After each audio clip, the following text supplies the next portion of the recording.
ആളത്തോട് വ്യക്തമാവും. അല്ല, അങ്ങനെയാണ് അതിന്റെ രീതിയിൽ. അത് മന്ത്രിമാരെ നേരിട്ട് പ്രഖ്യാപിക്കാറില്ലല്ലോ. ആ രീതി എപ്പോഴും അങ്ങനെയാണല്ലോ.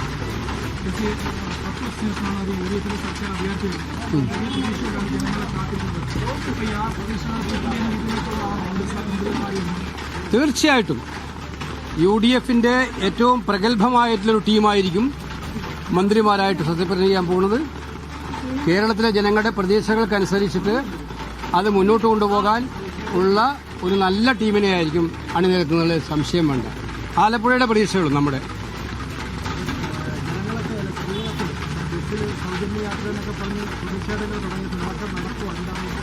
അല്ല, അത്തരം കാര്യങ്ങൾ ഗ്യാരണ്ടി നമ്മൾ പ്രഖ്യാപിച്ചതല്ലേ. അത്തരം കാര്യങ്ങളൊക്കെ സർക്കാർ ആ കാര്യങ്ങളൊക്കെ തന്നെ വളരെ ഗൗരവതരമായിട്ട് എടുക്കുമെന്നുള്ളതിൽ ഒരു സംശയവും വേണ്ട. അതൊന്നും ആശങ്കകൾക്ക് അവകാശമില്ല. ഇതാണ്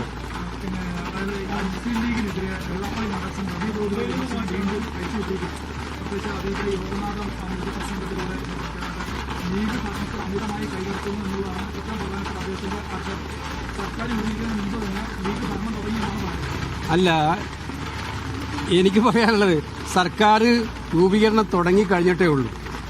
നാളെ സത്യപ്രതിജ്ഞ ആവുന്നുള്ളൂ.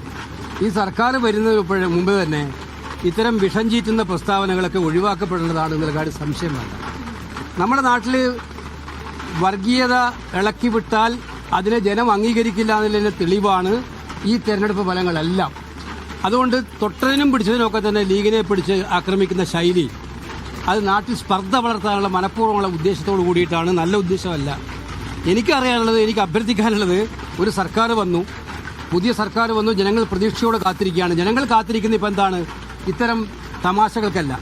നാടിന് മാറ്റമുണ്ടാക്കാൻ, ജനങ്ങൾക്ക് വേണ്ടി എന്തെങ്കിലുമൊക്കെ ചെയ്യാൻ എന്താണ് നടക്കാൻ പോകുന്നുള്ളതാണ് ജനം കാത്തിരിക്കുന്നത്. അതിനു വേണ്ടിയുള്ള തയ്യാറെടുപ്പിലാണ് UDF ഗവൺമെൻറ്. അതിനുള്ള സമയം കൊടുക്കണം. അല്ലാതെ വിവാദങ്ങൾ ഉണ്ടാക്കി കത്തിപ്പിച്ച് പ്രശ്നം ഉണ്ടാക്കാനല്ല ഇത്തരക്കാർ ശ്രമിക്കേണ്ടത് എന്നുള്ള കാര്യമാണ് എനിക്ക് അവരോട് വിനയപൂർവ്വം ഓർമ്മിപ്പിക്കാനുള്ളത്. കേരളം അവർക്ക് പറ്റുന്ന സാഹചര്യമുള്ള നാടല്ല. ഇത് നാട്ടിൽ സ്നേഹവും സൗഹാർദ്ദവും വളരുന്ന നാടാണ്. പിന്നെ UDFന്റെ കാര്യത്തിൽ ഞങ്ങൾക്കറിയാം, UDFന്റെ കക്ഷികൾ അങ്ങോട്ടും ഇങ്ങോട്ടും ആരും ഏതെങ്കിലും മേധാവിത്വം അടിച്ചേൽപ്പിക്കാൻ പോകുന്ന കക്ഷികളല്ല. എല്ലാവരും പരസ്പരം ബഹുമാനിച്ച് നടപ്പിലാക്കും. അതേ നടക്കുകയുള്ളൂ. കാരണം കോൺഗ്രസിൻ്റെതായ രീതികളുണ്ട്, ആശയങ്ങളുണ്ട്, നിലപാടുകളുണ്ട്.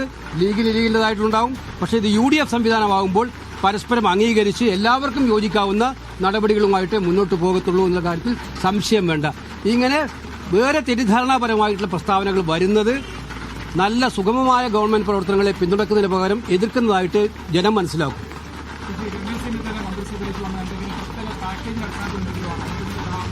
ഇല്ല, അത്തരം പാക്കേജുള്ള രമേശ് ചെന്നിത്തല കൂടെ ക്യാബിനറ്റിൽ വേണമെന്നുള്ളത് പാർട്ടിയുടെ ആഗ്രഹമായിരുന്നു. അതനുസരിച്ച് അദ്ദേഹം വന്നു. നല്ലതല്ലേ? ആലപ്പുഴയ്ക്ക് നല്ല പ്രാതിനിധ്യം ഉണ്ടാകാൻ പോകുന്നൊരു മന്ത്രിസഭയാണ് വരാൻ വേണ്ടി പോകുന്നത്. നമ്മൾ വാദിക്കേണ്ടത് ഇനി ആലപ്പുഴയിലെ മാധ്യമപ്രവർത്തകരാണ്. നമുക്ക് ആലപ്പുഴയ്ക്ക് നഷ്ടപ്പെട്ടതെല്ലാം തിരിച്ചു പിടിക്കണം. എൻ്റെ പ്രധാന റോൾ അതായിരിക്കും. മറ്റെല്ലാ റോളുകളും ഉണ്ടാവും. പക്ഷെ എല്ലാത്തിനുപരിയായിട്ട് ആലപ്പുഴയുടെ നഷ്ടപ്രതാപം വീണ്ടെടുക്കാനും തിരിച്ചു പിടിക്കാനും വേണ്ടിയുള്ള പരിശ്രമങ്ങളിൽ ഗവൺമെന്റിന് മുന്നിൽ നിന്ന് ഗവൺമെന്റിനോടൊപ്പം പ്രവർത്തിക്കുക എന്നുള്ളതാണ്. അതിനുവേണ്ടി പോരാടുക എന്നുള്ളതാണ്. എന്തോ നഷ്ടങ്ങളെക്കുറിച്ചൊന്നും ഇപ്പോൾ ചർച്ച ചെയ്യണ്ട. ഞാൻ പറഞ്ഞത് ആലപ്പുഴക്ക് ഒരു നഷ്ടം ഉണ്ടാക്കാൻ ഞങ്ങൾ ആരും അനുവദിക്കില്ല.